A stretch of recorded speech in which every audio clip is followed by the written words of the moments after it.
स्वागत है आपका फ्री जनरल मीडिया नेटवर्क पे। मैं हूं अजहर उपारी। आज हमारे साथ एक खास मेहमान मौजूद है, डॉक्टर विजय जॉली साहब, जो कि भारतीय जनता पार्टी के वरिष्ठ नेता हैं। वो हमारे साथ हैं। हम उनका बहुत बहुत स्वागत करते हैं।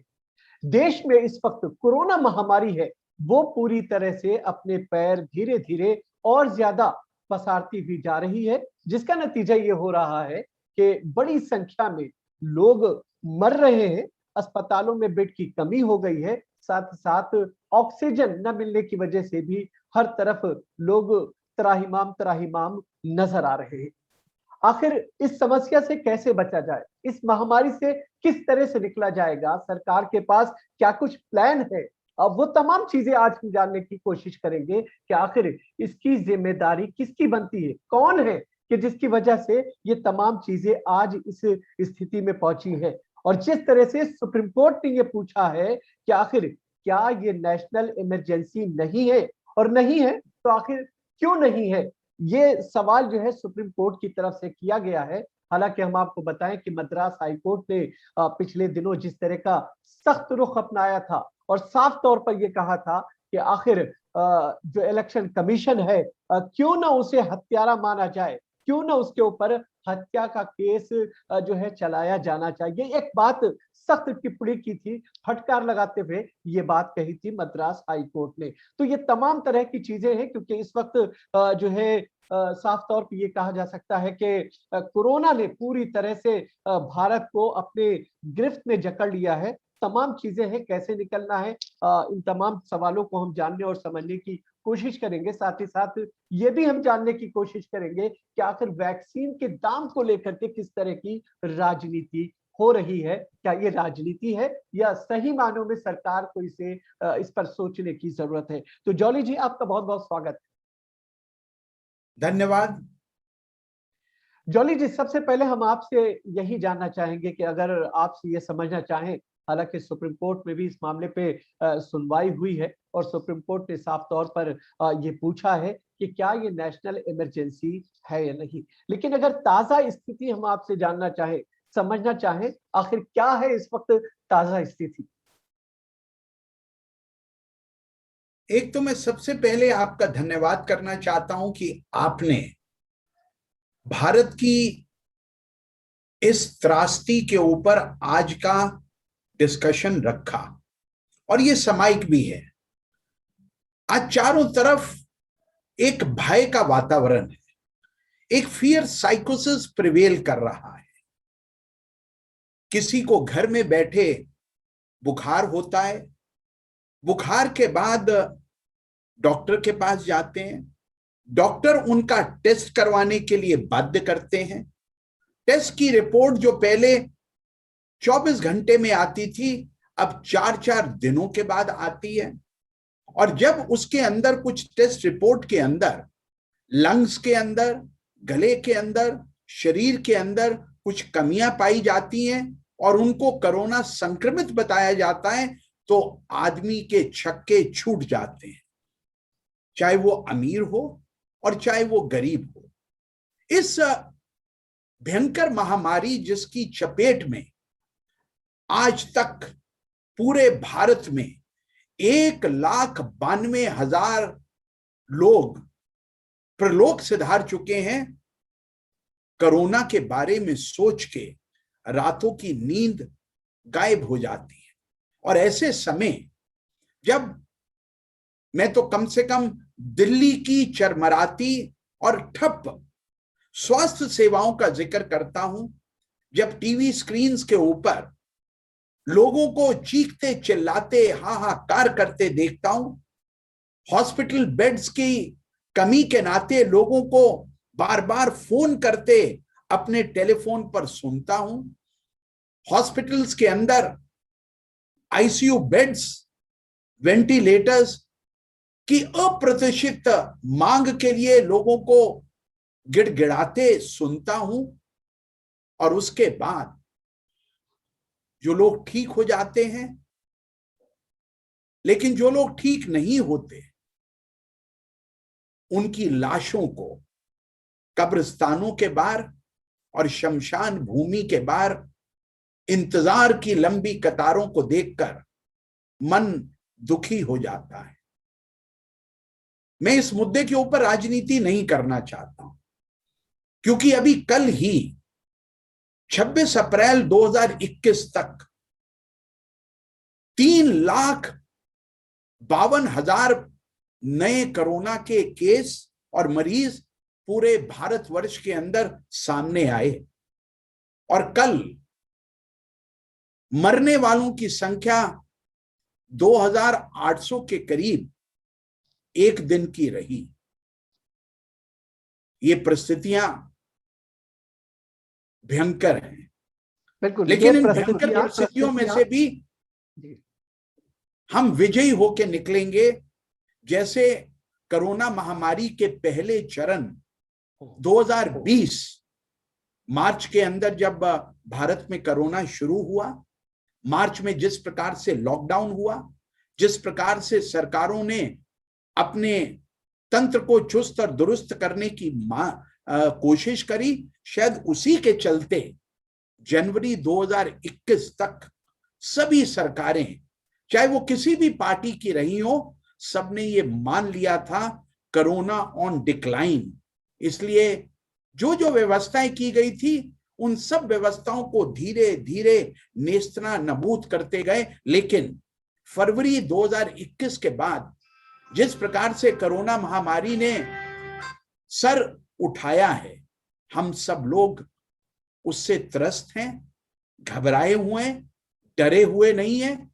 भारत ने अगर 2020 में कोरोना महामारी पे विजय पाई थी, तो 2021 में हम प्रधानमंत्री नरेंद्र मोदी जी के शब्दों में संयुक्त प्रयास और संयुक्त रणनीति के चलते, केंद्र द्वारा राज्यों को पूर्ण सहयोग देने के नाते, चाहे वो ऑक्सीजन लाने की बात हो, बाहर के देशों से लाने की बात हो, या देश के विभिन्न राज्यों से ऑक्सीजन की सप्लाई की बात हो।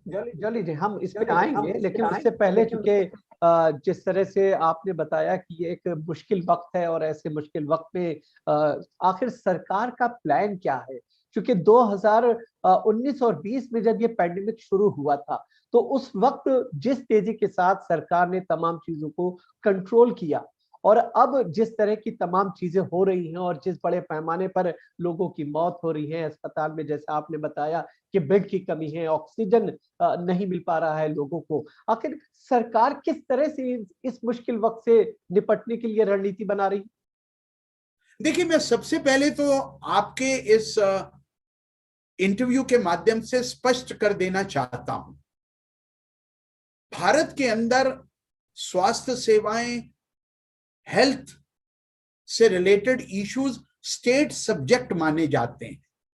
केंद्र अपने पास कुछ अधिकार रखता है, लेकिन बहुतायत में हर एक राज्य के पास अपने राज्य की स्वास्थ्य सेवाओं को चुस्त और दुरुस्त करने का, अस्पताल बनाने का, अस्पतालों में बेड्स के व्यवस्था करने का, आईसीयूज को क्रिएट करने का, वेंटिलेटर्स को की खरीद के बाद उन अस्पतालों में लगाने का, और उन अस्पतालों के अंदर डॉक्टर्स, नर्सेज और सफाई कर्मचारियों को स्टेट सब्जेक्ट के आधार पर अपने अपने राज्य की स्वास्थ्य सेवाओं को चुस्त और दुरुस्त करने का अधिकार रहता है।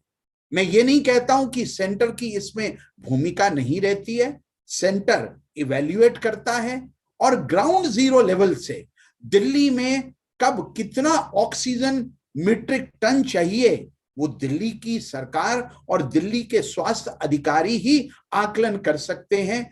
दिल्ली में कितने अस्पतालों के अंदर कितने और नए बेड की आवश्यकता है, इसका आकलन दिल्ली के स्वास्थ्य अधिकारी कर सकते हैं। उन आईसीयूज के अंदर कितने वेंटिलेटर्स की आवश्यकता हो सकती है। इसलिए इसके बाद अभी हाल ही के दिनों में जिस प्रकार से भारत के प्रधानमंत्री नरेंद्र मोदी जी के अगुवाई और नेतृत्व के अंदर देश के अंदर रेलवे ने ग्रीन कॉरिडोर्स बनाए हैं।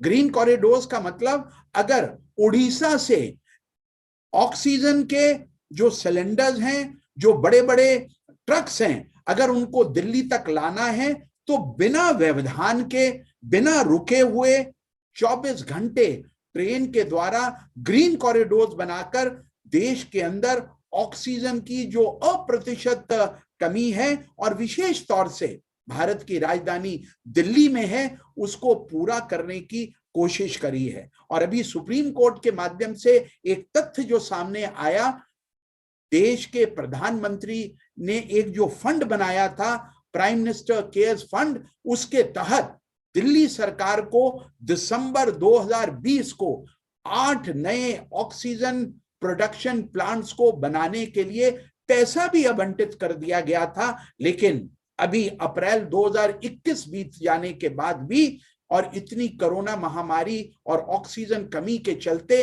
जो तथ्य सामने आया है कि दिल्ली की सरकार, राजनीति को परे करिए, लेकिन उन 8 में से 7 ऑक्सीजन प्रोडक्शन प्लांट्स को बना पाने में, शुरुआत कर पाने में पूर्णतः असफल हुई है। ये बातें हमें इसलिए करनी पड़ती हैं कि अधिकारी, जो ब्यूरोक्रेट्स, जो सरकार के से पैसा लेते हैं, जो पगार लेते हैं, जो सुविधाएं लेते हैं, जो उनको घर मिलते हैं, ये उनकी ड्यूटी बनती है कि वो पहले से समझदारी से आकलन करें, इवैल्यूएट करें और ये देखें कब कैसी त्रासदी से निपटने के लिए सरकार के तंत्र को किस प्रकार से चुस्त और दुरुस्त किया जा सकता है। बिल्कुल, एक सवाल यहाँ पर आपसे ये जानना चाहेंगे कि जिस तरह से तमाम चीजें आपने बताया कि ये स्टेट सब्जेक्ट है और आपने ये भी जिक्र किया कि साफ तौर पर ये जो तमाम चीजें हो रही हैं, कहीं ना कहीं जो है दिल्ली में जो राज्य सरकार है वो रिस्पॉन्सिबल है और वो इस तरह से तमाम चीजें, क्योंकि ये पूरे देश में फैल रहा है।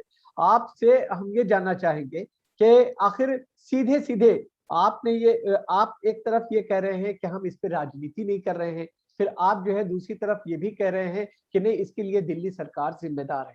केंद्र सरकार क्यों नहीं जिम्मेदार है? जब 2019 और 20 का पैंडेमिक आया, आपके पास पूरा 1 साल का समय था, आपने उन तमाम चीजों की तैयारी किस तरह से की? अगर ये आज इस तरह से तमाम चीजें फैल रही हैं और लोगों की मौत हो रही है, तो इसके लिए सिर्फ राज्य सरकारें ही जिम्मेदार क्यों है? केंद्र सरकार क्यों नहीं जिम्मेदार है? देखिए, जब पिछले साल 2020 के अंदर केंद्र सरकार ने पूरे देश में लॉकडाउन लगाया था, तब वही मुख्यमंत्री, दिल्ली के मुख्यमंत्री, पंजाब के मुख्यमंत्री, छत्तीसगढ़ के मुख्यमंत्री, महाराष्ट्र के मुख्यमंत्री, इन्होंने लॉकडाउन के ऊपर प्रश्न चिन्ह लगाए थे। जब भारत के अंदर कोरोना वैक्सीन की मेडिसिन बन रही थी, तो अब तो छत्तीसगढ़ के मुख्यमंत्री, जो कांग्रेस पार्टी के बहुत बड़े नेता हैं, उन्होंने तो कोवैक्सीन और कोवैक्सीन शील्ड के ऊपर सवालिया निशान लगा दिए थे। इसलिए राजनीति अलग, लेकिन इस पेंडेमिक के लिए जिम्मेदारी किसकी तय होगी? जिम्मेदारी who will own up for this mess in various states of the country? आप कहेंगे केंद्र की जिम्मेदारी, आप कहेंगे, मैं कहूंगा स्टेट की जिम्मेदारी, लेकिन जिम्मेदारी किसी की भी हो, जमीनी स्तर के ऊपर राज्य सरकार को चलाना, अगर दिल्ली के अंदर 59,000 करोड़ रुपए का सालाना बजट होता है और उस बजट में से हम 8% दिल्ली के 2 करोड़ नागरिकों की स्वास्थ्य सेवाओं को चुस्त और दुरुस्त रखने के लिए 2015 से लेकर 2019 तक जो एक आरटीआई के माध्यम से विदित हुआ, एक भी नया अस्पताल नहीं बने। दिल्ली में 7 साल तक अरविंद केजरीवाल जी की सरकार हो, मैं राजनीति नहीं करना चाहता, लेकिन मेरा हक तो बनता है मैं आपके इस कार्यक्रम के माध्यम से देश और दुनिया की जनता को बता सकूं कि दिल्ली के अंदर स्वास्थ्य सेवाएं क्यों चरमराई। क्योंकि फार साइटेड विजन नहीं था, क्योंकि पहले से प्लानिंग की नहीं गई थी। जो सुविधाएं मैं आपको बताना चाहता हूं, 15 जून 2020 को दिल्ली के लोकनायक जयप्रकाश नारायण अस्पताल में देश के गृह मंत्री अमित शाह जी ने दौरा किया।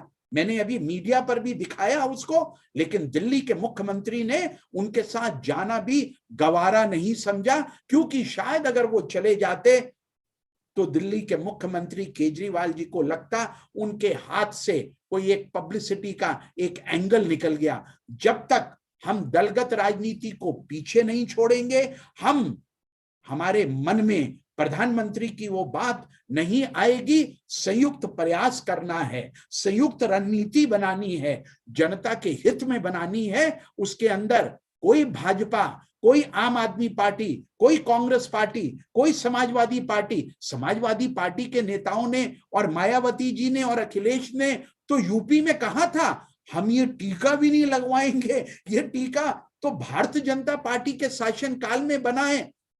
अब अगर इस प्रकार के, बिल्कुल आपने वैक्सीन का जिक्र कर दिया है, आपसे एक चीज समझना चाहेंगे। राज्य सरकारें इस वक्त सवाल उठा रही हैं केंद्र की मंशा पे। उनका साफ तौर पे ये कहना है कि आखिर वैक्सीनेशन को लेकर के ये जो अलग अलग जो है दाम है, इस पर राजनीति हो रही है। केंद्र सरकार इस पे राजनीति कर रही है। कांग्रेस कह रही है कि आप अपना फंड भर रहे हैं, एक तरह से मुनाफाखोरी कर रहे हैं। इस पर क्या कहेंगे आप? देखिए, ये सच्चाई है। प्रधानमंत्री नरेंद्र मोदी और भारत के स्वास्थ्य मंत्री हर्षवर्धन जी के दूरअंदेशी से 1 साल के भीतर भारत के अंदर एक नहीं, 2 कोरोना से लड़ने के लिए, कोरोना से बचाव के लिए इंजेक्शंस इजाद हुए। बड़े बड़े देशों के अंदर भी, दुनिया भर के जो प्रोग्रेसिव देश माने जाते हैं, वो भी जो नहीं कर दिखाए, वो भारत के अंदर 2 कोवैक्सीन और कोरोना शील्ड इंजेक्शन के माध्यम से आज की तिथि तक 27 अप्रैल 2021 तक पूरे भारतवर्ष के अंदर 14.5 करोड़ लोगों को कोरोना से बचाव के टीके लग चुके हैं। ये है दृढ़ राजनीतिक विश्वास और इस आपदा से लड़ने की प्रतिबद्धता। इसलिए मैं इसके लिए भारत के प्रधानमंत्री, जो सभी पार्टीज के माने जाने चाहिए, मैं उनको और उनके स्वास्थ्य मंत्री हर्षवर्धन को बहुत बहुत बधाई देता हूं। इसके साथ साथ जो अभी निर्णय हुआ, 18 वर्ष से ऊपर की आयु के भारत के सभी नौजवान जो अधेड़ अवस्था तक हो, क्योंकि पहले चरण में 45 वर्ष से ऊपर की आयु के लोगों को कोरोना के टीके लगे, लेकिन अब ऐतिहासिक निर्णय लेते हुए भारत की कैबिनेट ने प्रधानमंत्री मोदी जी के नेतृत्व में ये निर्णय किया कि 1 मई 2021 से 18 साल से ऊपर के सब लोगों को टीके लगेंगे। और यह भी सच है, दिल्ली से बैठे हुए केंद्र कैबिनेट ने एक और महत्वपूर्ण निर्णय किया। कोरोना वैक्सीन दवाइयां और इंजेक्शंस बनने के अंदर जो रॉ मटेरियल्स इंपोर्ट होते हैं, उनसे कस्टम ड्यूटी हटा ली गई। और इसके साथ साथ जो भारत के अंदर 2 बड़ी कंपनियां कोरोना के इंजेक्शन बनाती हैं, उनको एडवांस के रूप में 3,250 करोड़ रुपए के करीब का हेल्प भी कर दिया गया है कि जल्दी बनाइए, क्योंकि भारत की जनसंख्या 138 करोड़ की है। अब इस पूरे प्रकरण के अंदर मुझे बताइए, जो भारत सरकार ने निर्णय लिए, क्या उनको कोई गलत कह सकता है? हाँ, क्योंकि ये कंपनीज रॉ मटेरियल के इनपुट्स, उनकी प्राइसिंग, उनकी प्रॉफिटेबिलिटी, उनका ह्यूमन टच, इसका निर्णय वो स्वयं करती है। लेकिन अभी जिस प्रकार की बातचीत सामने आ रही है, एक प्राइस स्टेट को जाए, एक प्राइस सेंटर को जाए, एक प्राइस प्राइवेट सेक्टर को जाए, मुझे लगता है इस बात में दम अवश्य है कि पूरे देश के अंदर इसका एक ही प्राइस स्ट्रक्चर होना चाहिए। ये मैं राजनीति से परे हटकर एक भारत के आम नागरिक होने के नाते मैं इस बात के ऊपर मुनस्सर हूं, मैं इस पे एग्रीबल हूं। लेकिन इसका निर्णय ना तो आपके टीवी के चैनल्स की डिबेट और ना मुख्यमंत्री जो पब्लिसिटी एंटिक्स के अंदर लगे हैं, वो डिसाइड कर पाएंगे। इसके लिए डिसाइड कर पाएंगी वो कंपनियां जो कोरोना वैक्सीन इंजेक्शंस की प्रोडक्शन में लगी हैं।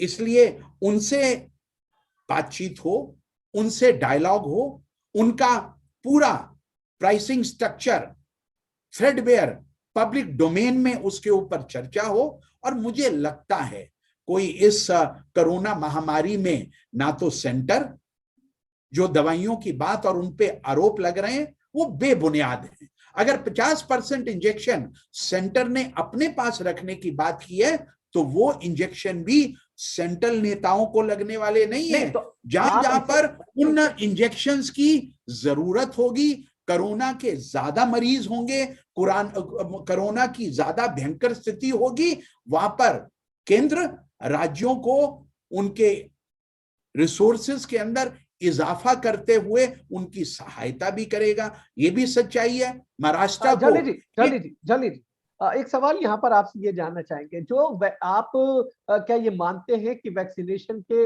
वैक्सीन के जो अलग अलग दाम है ये पूरी तरह से बिल्कुल सही है, और केंद्र की इस तरह की कोई जिम्मेदारी नहीं बनती कि अगर इस तरह के पेंडेमिक आ जाए तो वहां पर भी मुनाफा जो है इस तरह से हासिल किया जा सकता है? आप ये मानते हैं, सहमत हैं आप?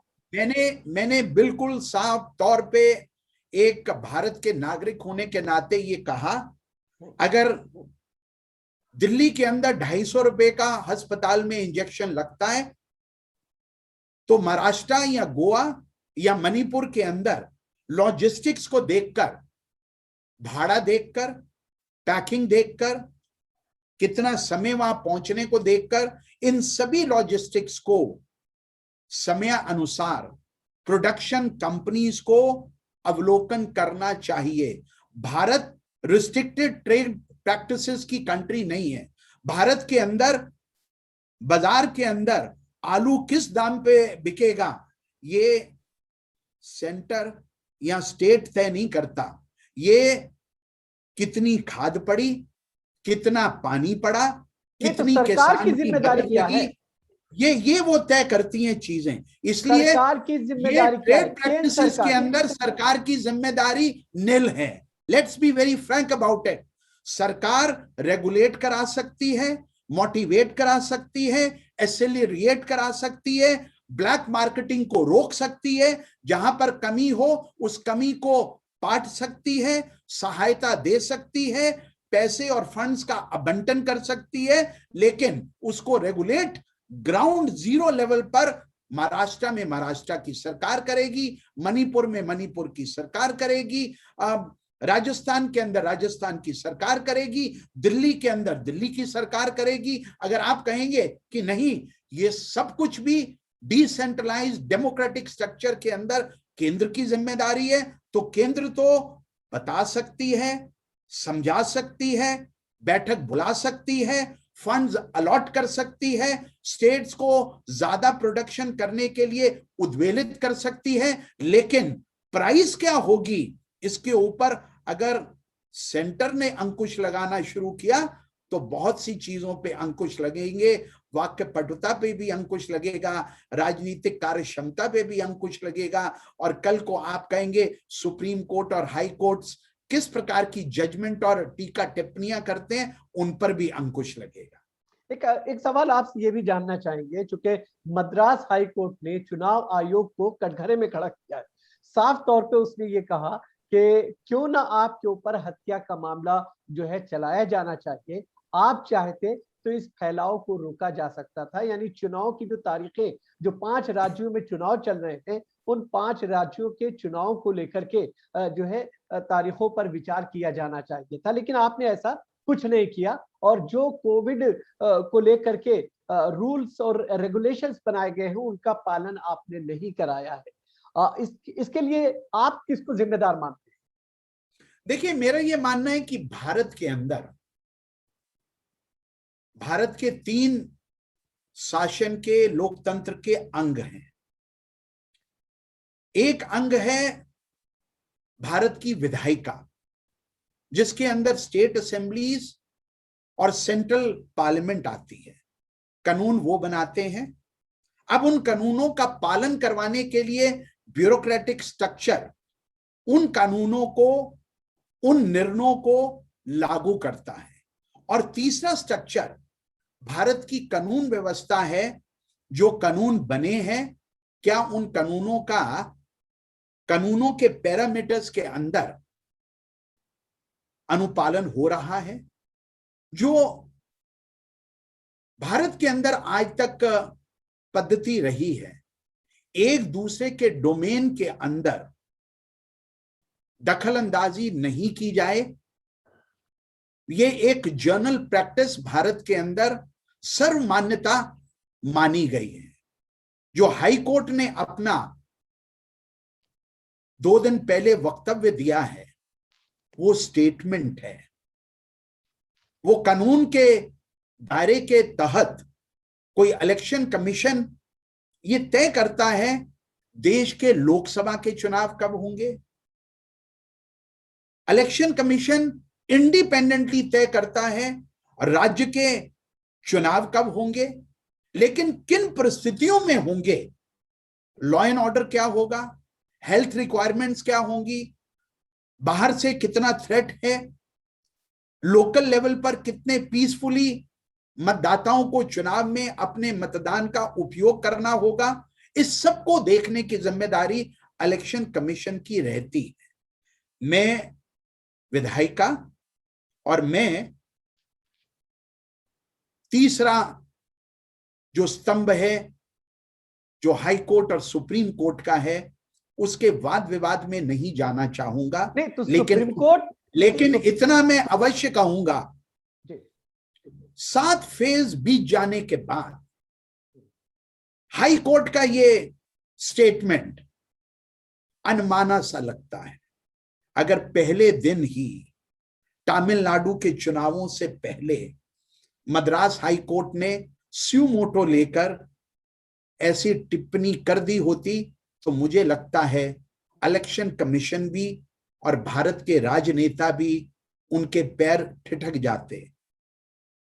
इस देरी के लिए मैं हाई कोर्ट को और न्यायपालिका को भी जिम्मेदार ठहराता हूं। जब तक कोई उनका दरवाजा खटखटाएगा नहीं, जब तक कोई पिटीशन करेगा नहीं, जिस विषय पे होगा वो स्यूमोटो करेंगे, जिस विषय पे नहीं होगा तो कहेंगे हल्फनामा दायर करो, तब हम इसके ऊपर विचार करते हैं। मेरा ये मानना है भारत की 3 विधायिकाएं, लेजिस्लेचर, ब्यूरोक्रेसी और हाई कोर्ट, इन तीनों को आपसी समन्वय के नाते, संयुक्त प्रयास के नाते जनता के हितों में सतत रूप से काम करना चाहिए। Individualistic comments will not hold the legality at the grassroots level. एक आखिरी सवाल आपसे जानना चाहेंगे जॉली साहब, चूंकि आपने बहुत टाइम हमें दिया है, हम आपसे आखिरी सवाल ये जानना चाहेंगे कि जिस तरह से ये महामारी फैल रही है और जाहिर है कि दुनिया की नजर है, प्रधानमंत्री नरेंद्र मोदी को दुनिया भर से जो है मदद दी जा रही है, खास तौर से चाहे अमेरिका हो, ब्रिटेन हो, सऊदी अरब हो, इवन कि पाकिस्तान ने भी मदद के लिए भारत को अपने हाथ फैलाए हैं और उनसे मदद के लिए कहा है कि हम हर तरह की भारत सरकार को मदद देने के लिए तैयार हैं। आपको लगता है कि पाकिस्तान ने जिस तरह की पहल की है इसका वेलकम किया जाना चाहिए और उस मदद को, रिश्तों को बेहतर बनाने के लिए उस मदद को एक्सेप्ट किया जाना चाहिए? देखिए, आपने बहुत इंटरेस्टिंग और बहुत इंपॉर्टेंट प्रश्न किया है। मैं पिछले 3 हफ्ते से मीडिया में सुनता हूं भारत के प्रधानमंत्री ने अन्य देशों की मदद कोरोना के वैक्सीन देकर क्यों करी, जबकि भारत के सभी नागरिकों को आज तक कोरोना के टीके लगे ही नहीं। अगर उन्होंने मदद नहीं की होती तो आज United states of America corona vaccine के लिए जो रॉ मटेरियल आने हैं, प्रधानमंत्री नरेंद्र मोदी की पहल पर अमेरिका के प्रेसिडेंट ने जो ऐतिहासिक निर्णय लिया है कि रॉ मटेरियल भारत को सप्लाई किए जाएंगे। यूनाइटेड अरब एमिरेट से जिस प्रकार से ऑक्सीजन के टैंकर्स भारत में लाने की बात हुई, फ्रांस ने, जर्मनी ने, सऊदी अरेबिया ने, सिंगापुर ने, और उसके साथ साथ रशिया से जिस प्रकार से स्पुतनिक का इंजेक्शन भारत के लोगों को देने की बात हुई है, मुझे लगता है कि भारत की कूटनीति, भारत की फॉरेन पॉलिसी एंगेजमेंट प्रधानमंत्री नरेंद्र मोदी और भारत के foreign minister doctor S Jaishankar के अधीन वो पुख्ता साबित हुई है। और उनके साथ साथ जो मुझे असली खुशी हुई, आज सुबह खुशी हुई, पाकिस्तान में जो एक हैशटैग चल रहा है, Pakistan stands with India, Pakistan Bharat के साथ खड़ा है इस कोरोना महामारी के समय। एक दूसरा हैशटैग भी जो सामने आया सोशल मीडिया पे, इंडिया नीड्स ऑक्सीजन, भारत को ऑक्सीजन की आवश्यकता है। और जिस प्रकार से पाकिस्तान के प्रधानमंत्री आदरणीय इमरान खान साहब ने पहले जरूर सार्क की मीटिंग का बहिष्कार किया था, जिसको कन्वीन और एड्रेस भारत के प्रधानमंत्री नरेंद्र मोदी जी की पहल पर 2020 में हुआ था, लेकिन अब जब भारत इस दूसरी कोरोना महामारी की वेव से जूझ रहा है, तब पाकिस्तान की जनता, पाकिस्तान की सरकार, पाकिस्तान के प्रधानमंत्री और पाकिस्तान के विदेश मंत्री के वक्तव्यों ने हमें इस गम के समय, इस मुसीबत के समय, इस त्रासदी के समय इस बात का विश्वास दिलवाया है कि पाकिस्तान के लोग भी भारत के साथ हैं। हम इसका स्वागत करते हैं, लेकिन इससे ज्यादा अगर पाकिस्तान अपनी सरजमीन से टेररिस्ट कैंप्स को समाप्त कर दे, तो मुझे लगता है ये सबसे बड़ी मल्म हिंदुस्तान की जनता, उसके अवाम और दोनों देशों के आपसी रिश्तों को प्रकट करने के लिए होगी।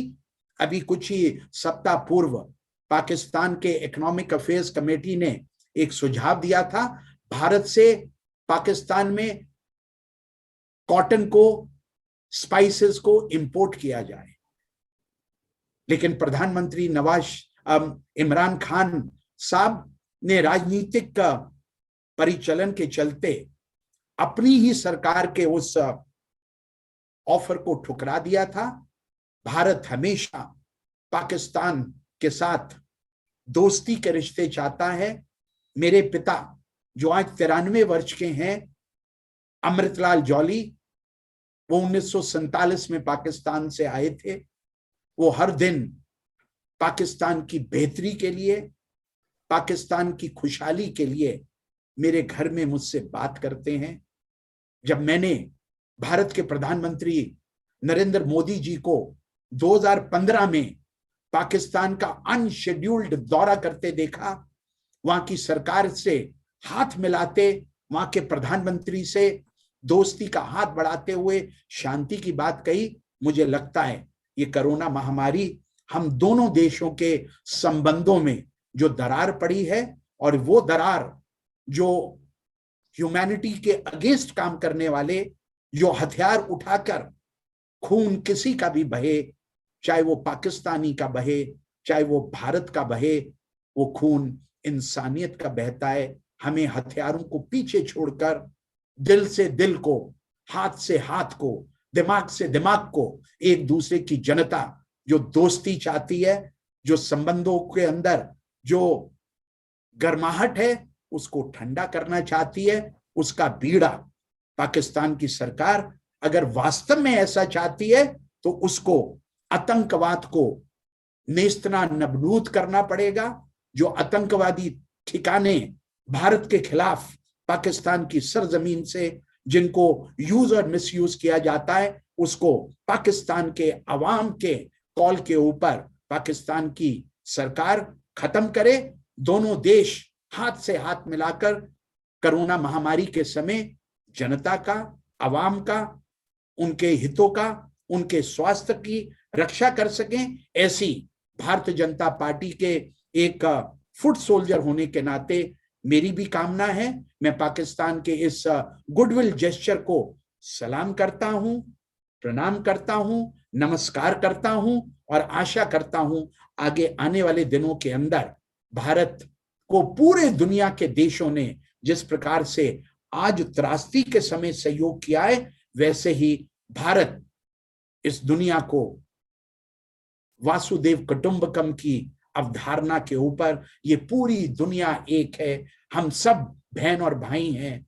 मैं हिंदू, तुम मुसलमान, तुम ईसाई, तुम सिख, तुम जैनी, तुम बुद्धिस्ट, तुम पारसी, इसको परे हटकर हम सबको साथ लेने की बात करें और सबका ध्यान करें, सबका विकास करें और शांति के पथ पर अपने देशों की जनता का, अवाम का, नौजवानों को आगे बढ़ाने का काम करें।